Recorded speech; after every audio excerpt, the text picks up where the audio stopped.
A lot of this isn't going to make sense to you, and I'm sorry about that. I'm just going to start at the beginning, with the house.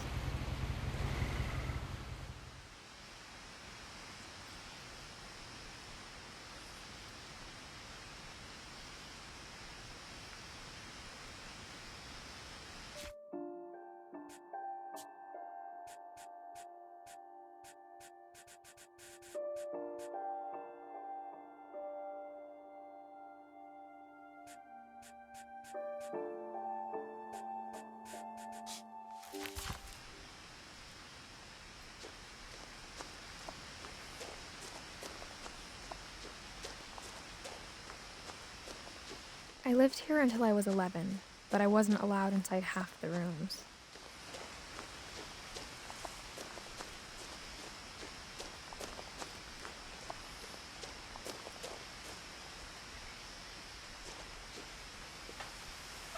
Inside the mailbox were bills from 7 years ago, marked urgent, open immediately.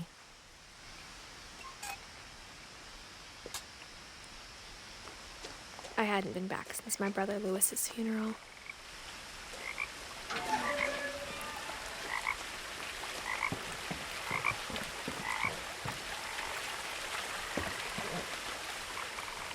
In her will, my mother left me a key, but didn't tell me what it unlocked. Maybe she thought I'd know. Or she thought that the mystery would be enough to bring me back.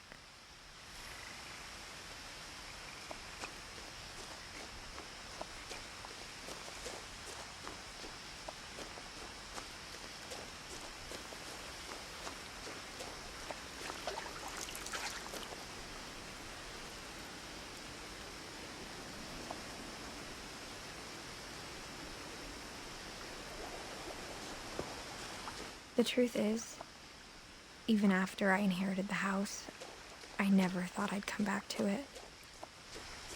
But now I had questions about my family that only the house knew the answers to.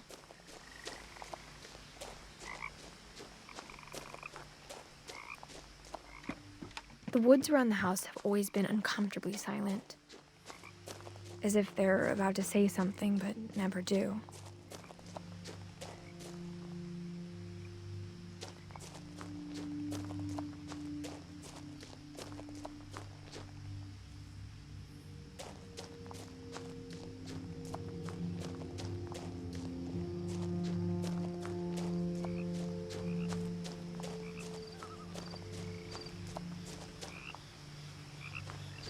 The house was exactly like I remembered it, the way I'd been dreaming about it.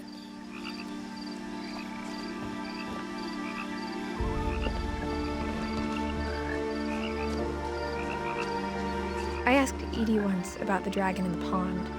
She said it had killed her husband.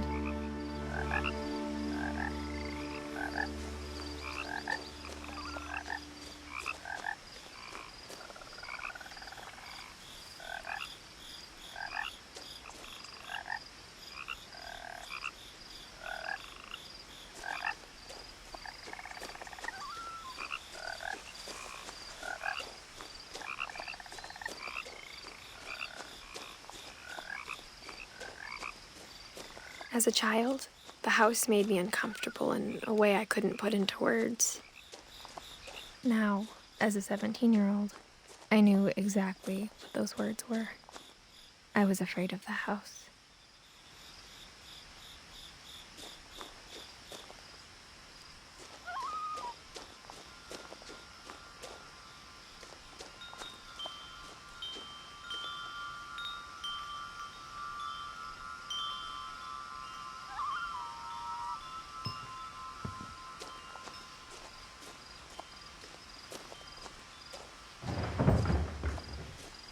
I heard something moving around in the garage.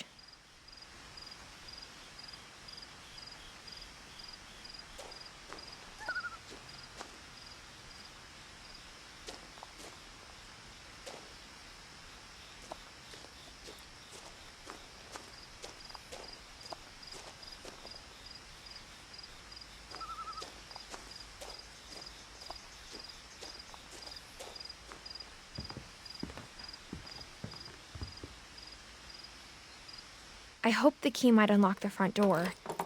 it didn't.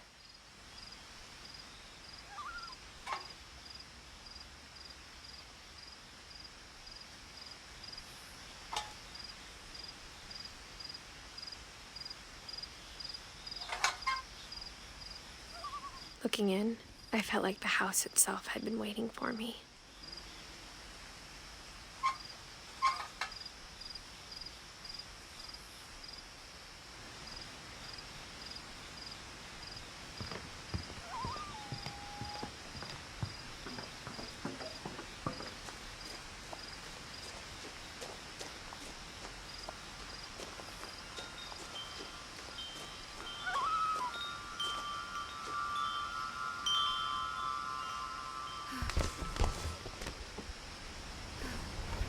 Crawling through the doggy door used to be a lot easier when I was 11.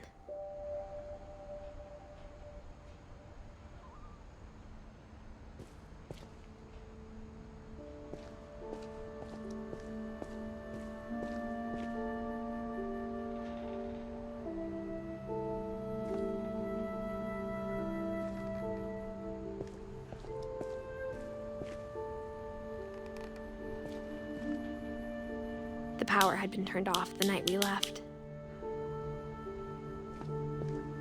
For the first time in years, I felt like I was home.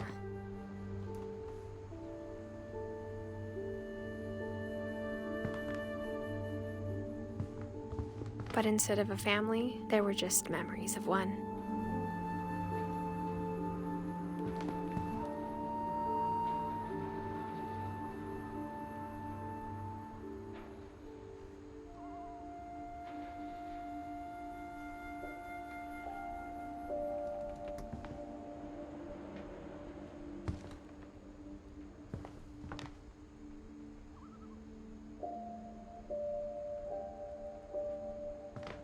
Like how only one restaurant would deliver to our house, so we had Chinese a lot.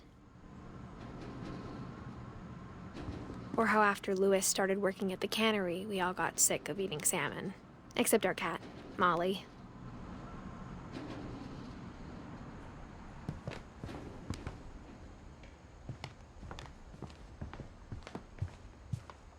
The table was still a wreck from the night we left.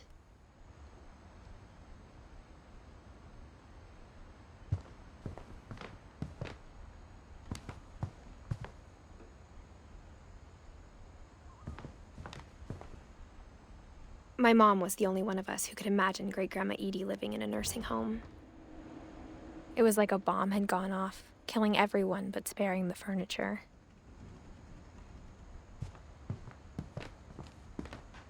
Nothing in the house looked abnormal. There was just too much of it, like a smile with too many teeth. Even the fireplace had a story. Edie told me the bricks came from the original house, after it sank.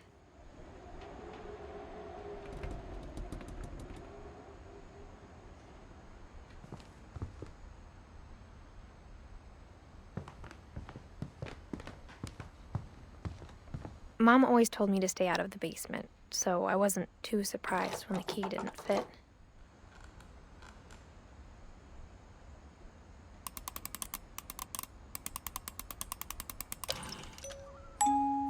Great-Grandpa Sven built a music box for Barbara, along with the rest of the house.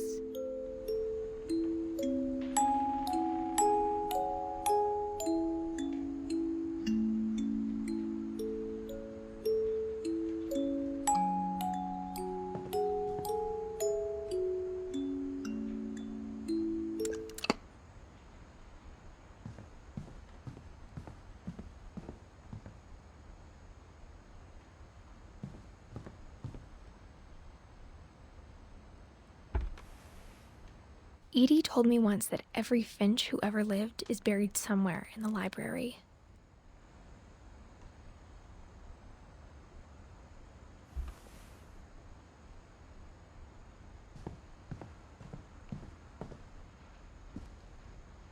After Milton disappeared, Mom sealed up all the bedrooms. Then Edie retaliated and drilled peepholes.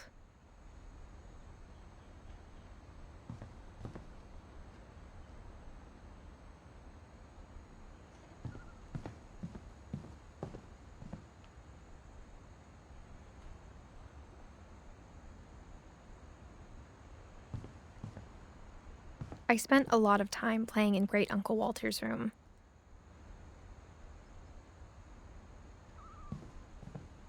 I think my mom sometimes regretted not sealing it up. Louis told me there were secret passages, but I never believed him.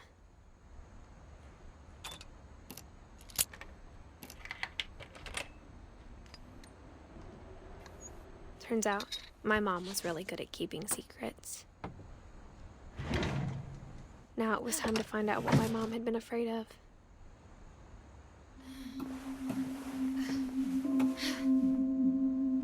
From the paintings on the wall, it was clear my brother Milton had been here before me.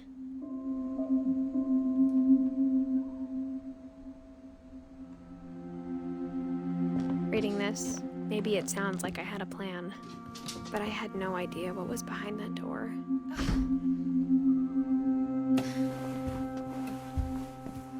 Just like I had no idea where all this was gonna lead.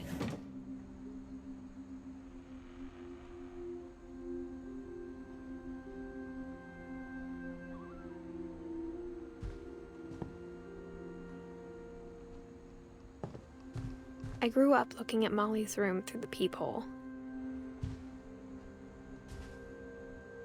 Molly's gerbil had a tiny bedroom with its own even tinier gerbil cage.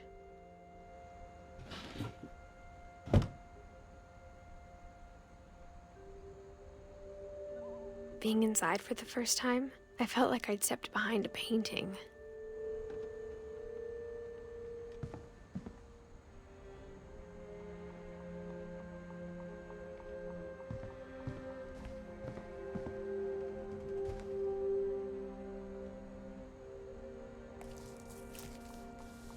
December 13th, 1947. Dear Diary, I'll be gone soon, but I wanted to tell somebody about what's gonna happen. It started when Mom sent me to bed without dinner. I woke up and I was starving, so I looked around for something to eat.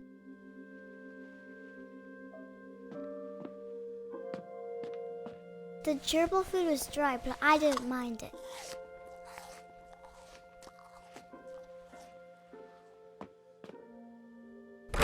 Mom, can I come out now? Sweetheart, it's late. Go to sleep.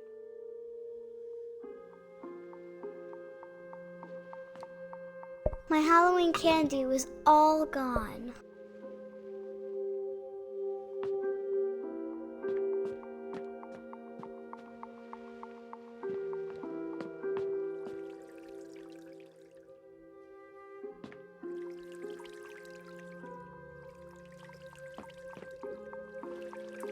I thought about eating Christopher, but I held back.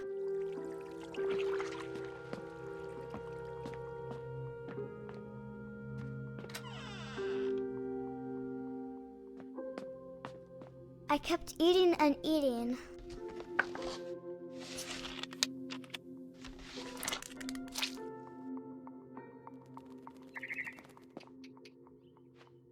I ate a lot of things that night.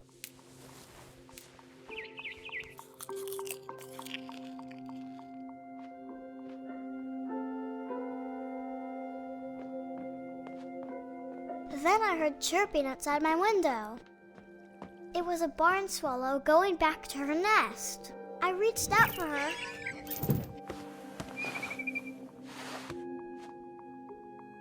And suddenly, I was a cat.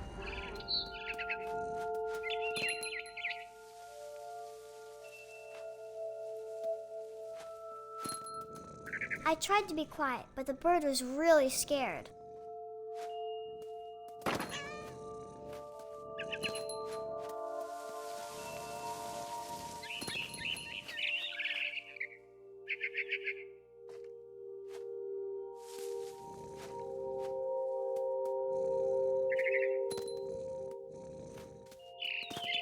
Mom and Dad didn't even look at me.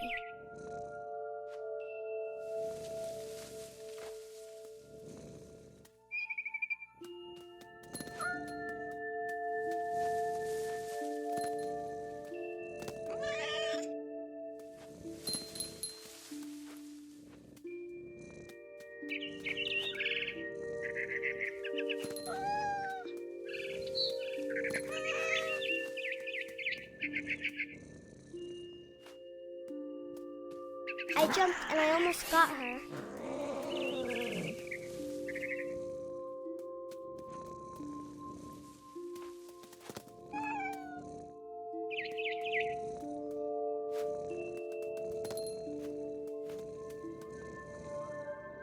I could tell she was getting really tired.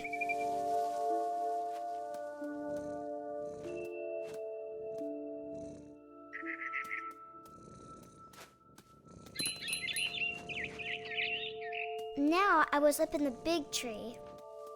I promised Dad I wouldn't climb it anymore. All I cared about was eating that mama bird.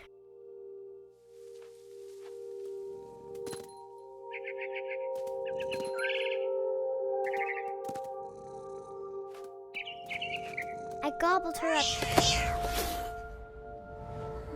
And suddenly, I was an owl. First, all I heard was the wind.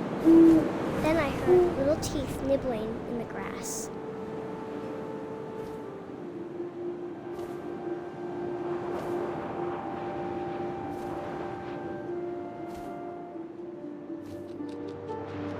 Rabbits.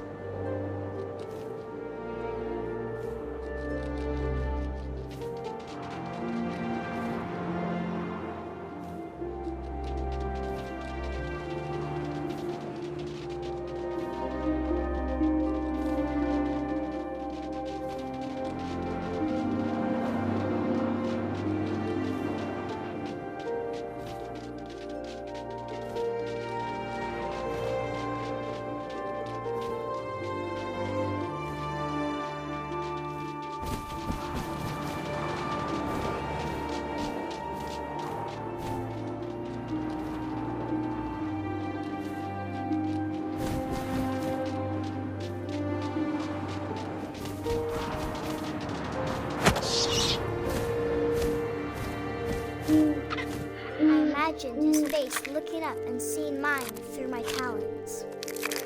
I swallowed him up, and I didn't chew one bit. Then I flew off to find something bigger.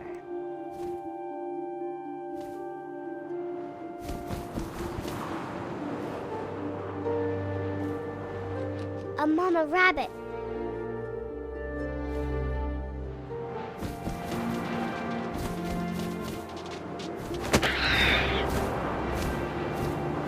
She was almost too big to carry.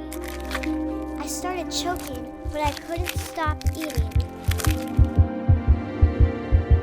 And suddenly, I was a shark.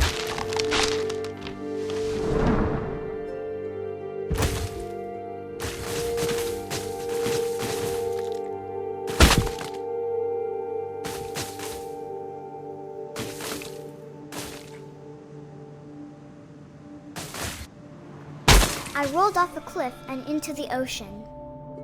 Now, I was hungrier than ever.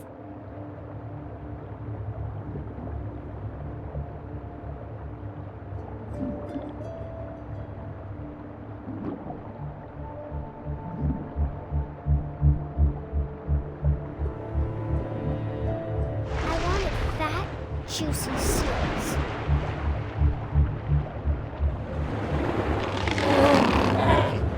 I tore off her flipper, and it tasted really good.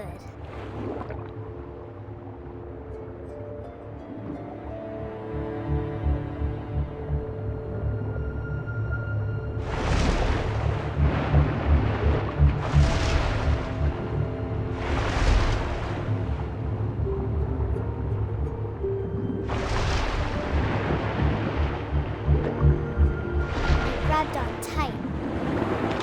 But I was so hungry, I jumped out of the water. When I opened my eyes, everything had changed.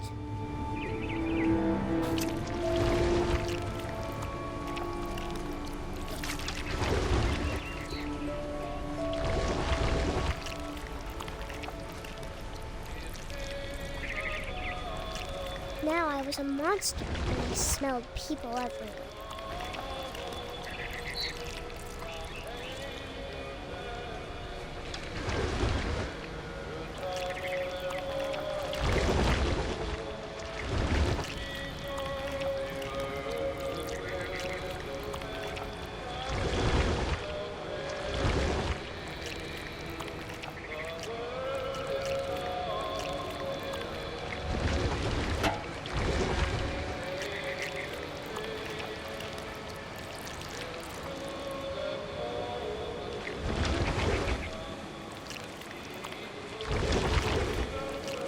I was big, but I moved real quiet.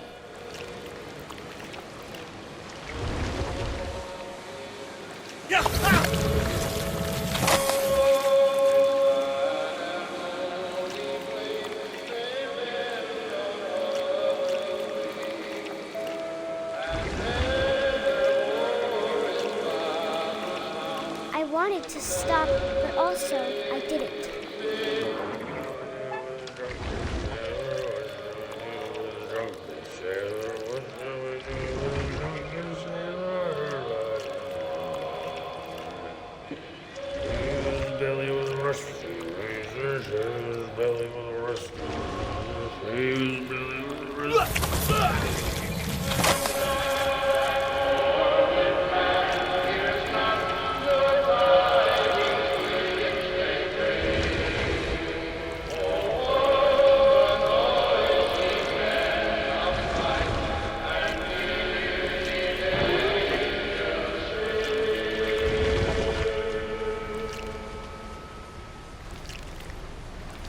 After the last passenger, I was still hungry. And across the water, I smelled something new. Something I had to have, so I swam towards it.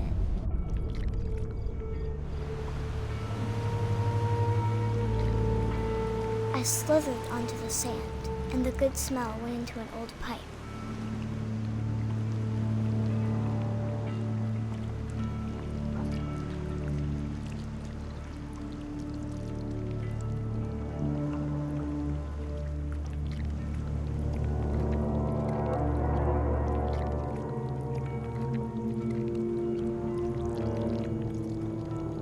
I got closer and closer.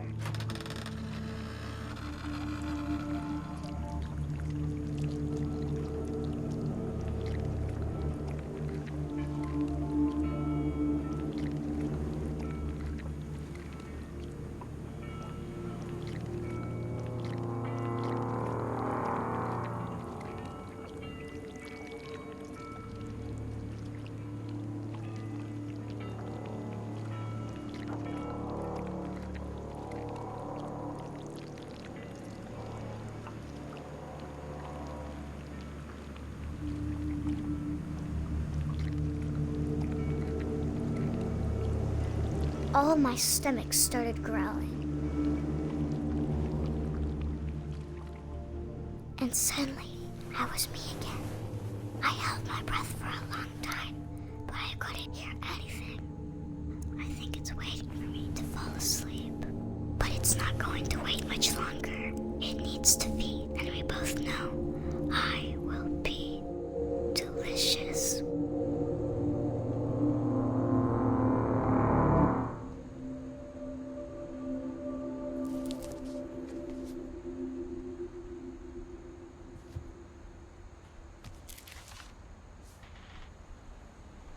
I'm not sure if I believed all of that, but I'm sure Edie would have.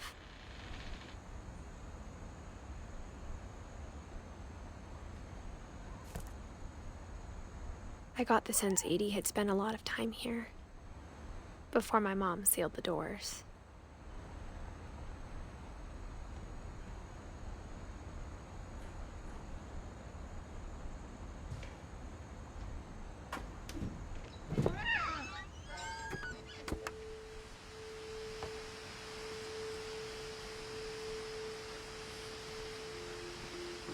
This will be obvious later, but my mom never told me any of these stories.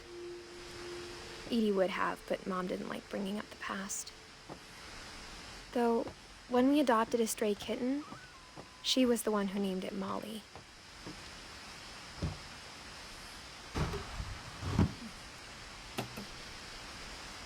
I spent a lot of time in Great-Grandma Edie's room.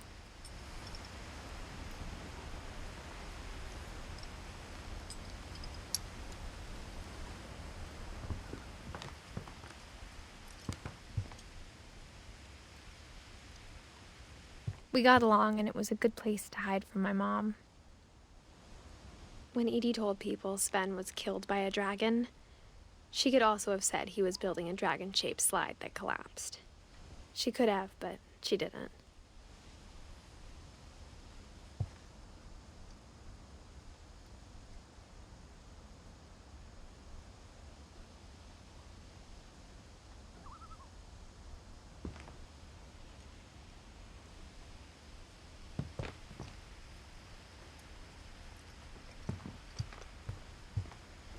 Louis died a week before we left, but Edie had already started to memorialize him.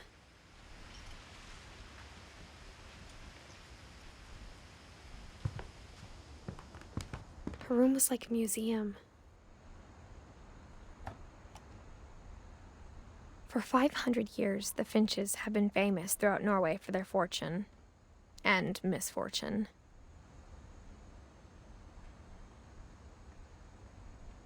Odin Finch buries the latest victims of the family curse, his wife Ingeborg and their newborn son, Johan. On January 7th, 1937, he set sail with his family and his house, hoping to leave the curse behind. But 40-foot waves off the coast of Washington send the house and Odin to the bottom of the sea. Odin's daughter Edie, with husband Sven and baby Molly, step ashore on their new home, Orcas Island. Odin Finch is the first to be buried in the new family cemetery. His daughter Edie is already dreaming of a new Finch house.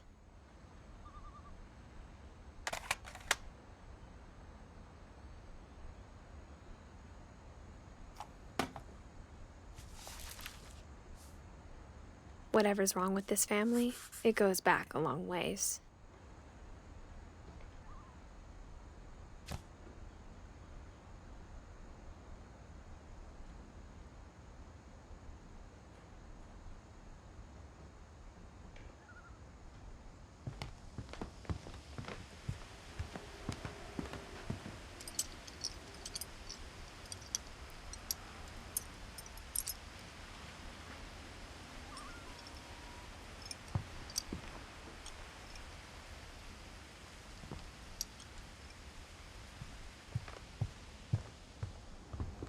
Even in her 90s, sometimes Edie seemed a lot younger than my mother. The only trace Grandpa Sam's first wife, Kay, left on the house was the pink bathroom. It was a pretty big trace.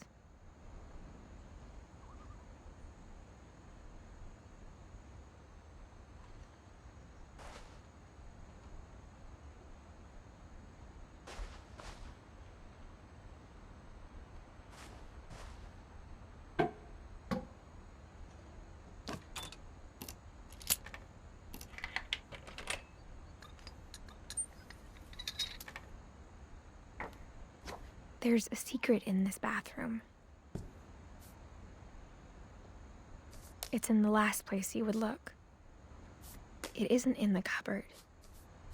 It's hidden in this book.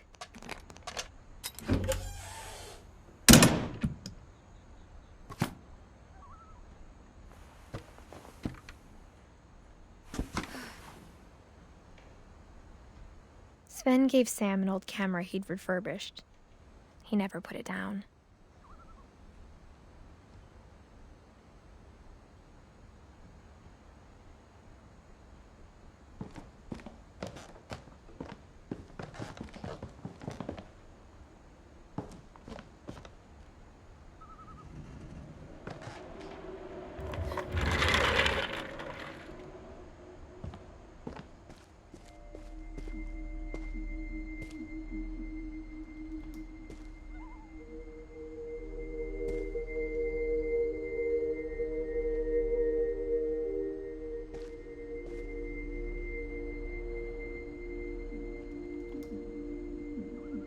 I knew Grandpa Sam had a twin, and that he never talked about him. I guess my grandpa didn't like history any more than my mom did.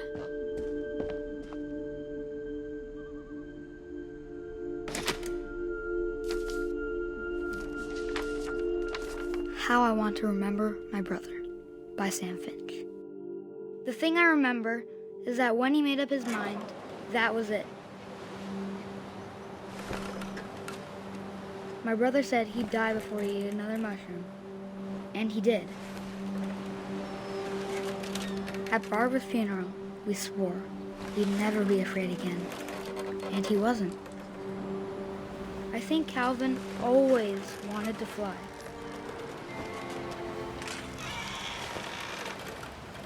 Sam! Calvin! But that day, he finally made up his mind to do it. I told him going around was impossible. Maybe if I hadn't said that,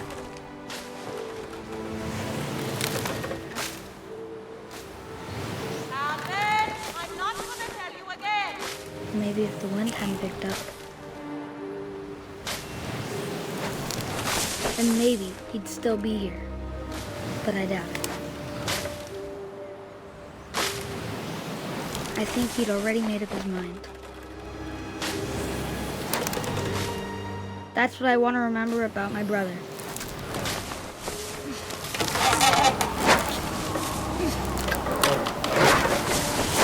That's the day he made up his mind to fly. And he did.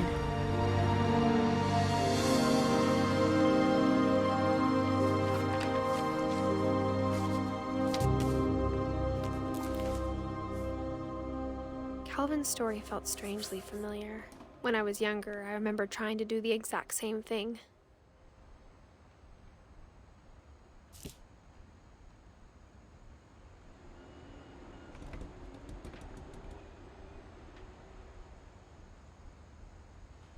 After the funeral, Edie roped off Calvin's half of the room.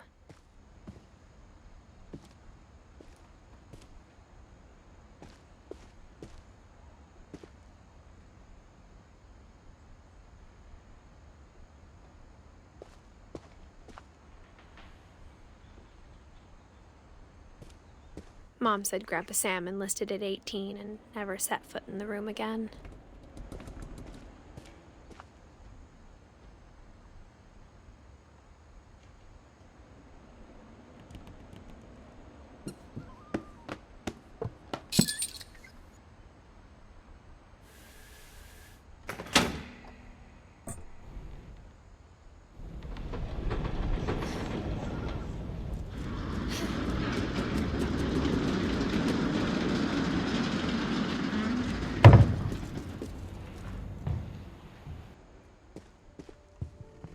The passages were a pretty tight fit.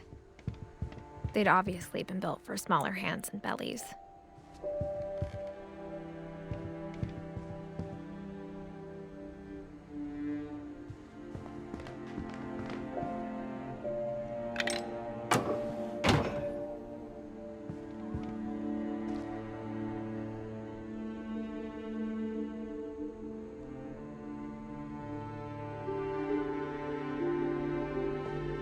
Edie's father, Odin, built the original house.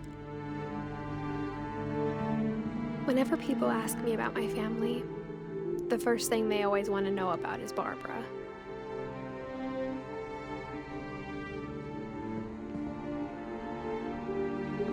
Mom must have locked the third floor stairs on the night we left.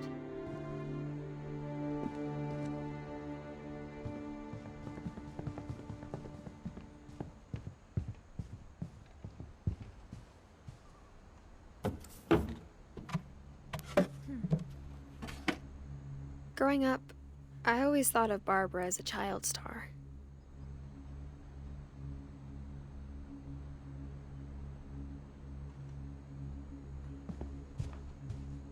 I never thought about how hard it must have been for her afterwards.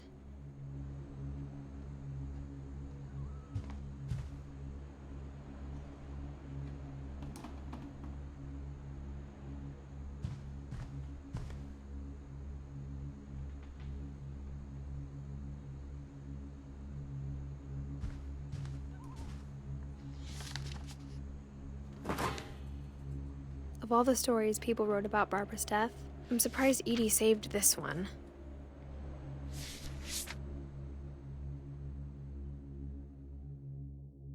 Old Jack here with another ghastly tale inspired by America's most unfortunate family.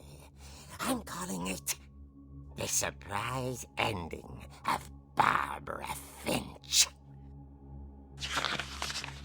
As a child star, Barbara was famous for her scream. Now at 16, she was all washed up, a has-been. But in a lucky break, she'd been asked to perform her signature scream at a local convention for monster movie fans. It was just the boost her career needed. Unfortunately, her scream hadn't aged well. Getting better. I think you just need the right motivation. Her biggest fan and current boyfriend, Rick, was about to demonstrate when... Now that was a great scream. It was Barbara's father, Sven. He'd slipped into a table saw and had to be rushed to the emergency room. So Barbara got stuck babysitting her youngest brother, Walter. Her convention comeback was cancelled. Okay, I'm hearing frustration, but I'm not hearing terror. What if I tried... A gang of hoodlums in Halloween masks have been terrorizing Orcas Island tonight. Police are urging residents to... That came from the basement. You're right! Also, I loved your delivery on that. Why is your basement door locked? Because my dad likes making puzzles and secret passages. There's a key hidden in the music box. The secret is to keep winding and winding until finally the key pops out. Thanks, babe. I'll be back in a sec. 20 minutes later, Rick hadn't returned. So Barbara went to look for him, right on cue. She reached for the music box. And as she wound the key, she listened for Rick, but the house was silent.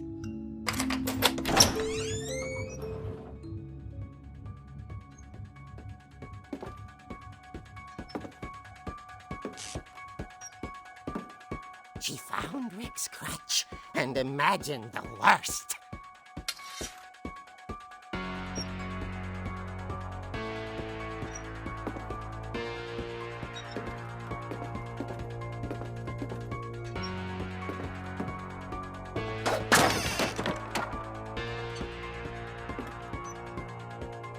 The gang's leader is the infamous Hookman killer, Dr. Carl Hamill, who impaled and then ate his family 10 years ago tonight.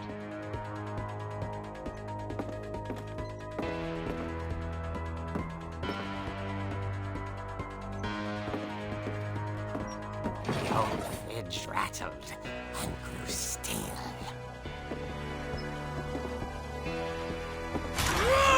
Oh dear!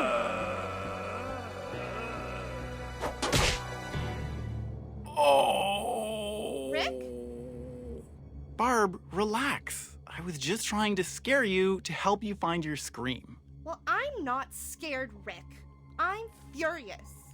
Then act furious. All I'm getting from you now is that you're hurt and confused and She threw him out, but she kept a little something to remember him by. Barb, have you seen my other crutch? And she was still holding it when she fell asleep watching the late picture show. Hours later... Barbara! Walter, what's going on up there? Ah! Okay, I'm coming up, but if this is a trick, you're dead, Walter.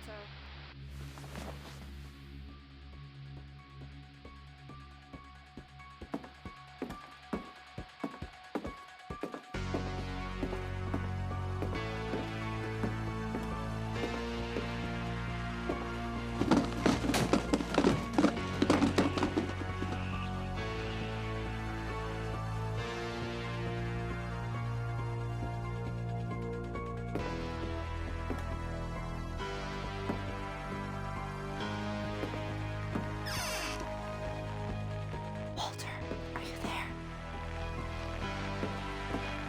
Walter had vanished, but his bedside radio was still on. Orcas Island police describe the man as 6 feet tall, with a steel hook for a hand. Residents are urged to lock all doors and windows and notify the police of any suspicious activity.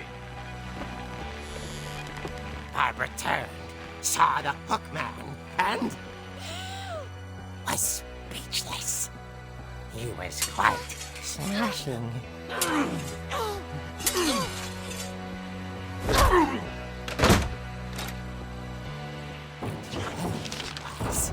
He couldn't get enough of Barbara.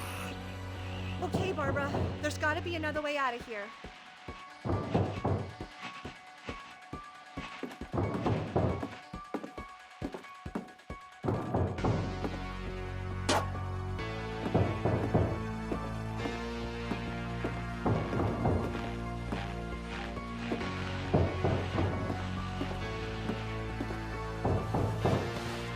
That night, she played her part beautifully.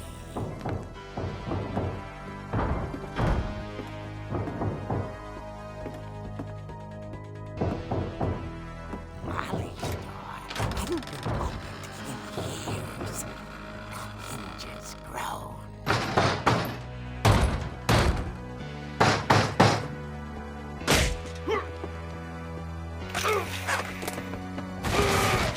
He wasn't moving, but she sensed the story might not be over yet.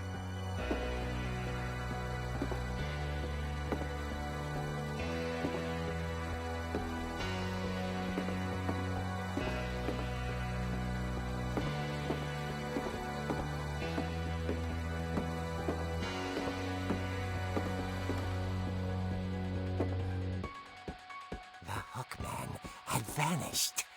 She listened for his breathing, but all she heard was...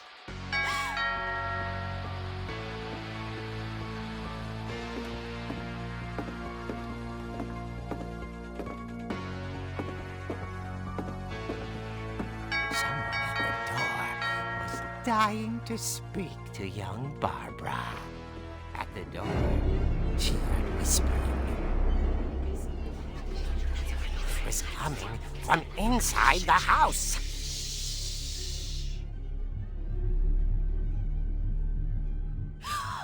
Oh dear. The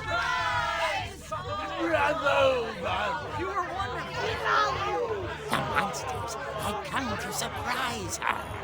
For Barbara, it was a dream come true. Then she saw what kind of monsters they were, and she realized what was about to happen. She was going to be famous.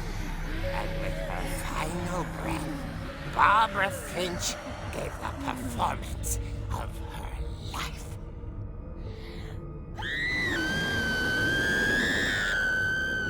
I wasn't there myself, but I hear Barbara was magnificent. Poor girl. She had a taste for stardom. But unfortunately, so did her fans. Of course, the police blamed it all on poor Rick, who disappeared the same night. And little Walter? Hiding under his bed the whole time. He took it all pretty hard, but that's another story. As for Barbara, tucked inside the music box is all they ever found of her. Her ear. Now that's what I call a real eerie tale.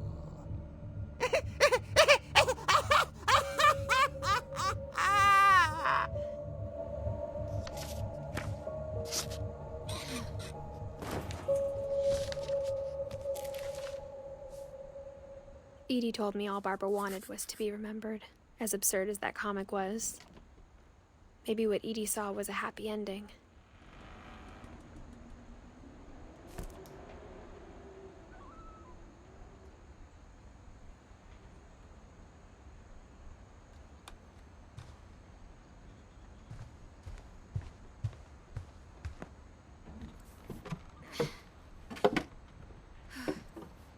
I guess now I know why Mom didn't like me playing with the music box.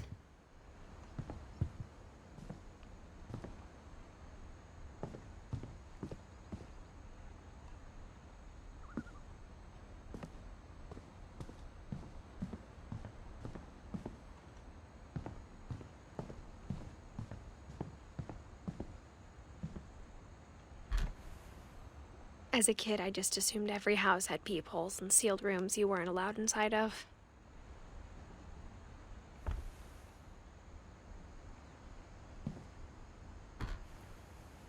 My Grandpa Sam spent 7 years sharing a room with his dead brother, Calvin.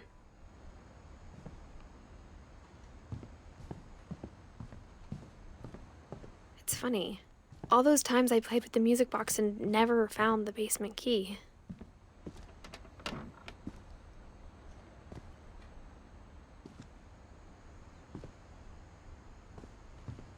A lot of things got left behind in the whirlwind of that last night. My mom wasn't much of an optimist, but she never stopped believing that my brother Milton was alive.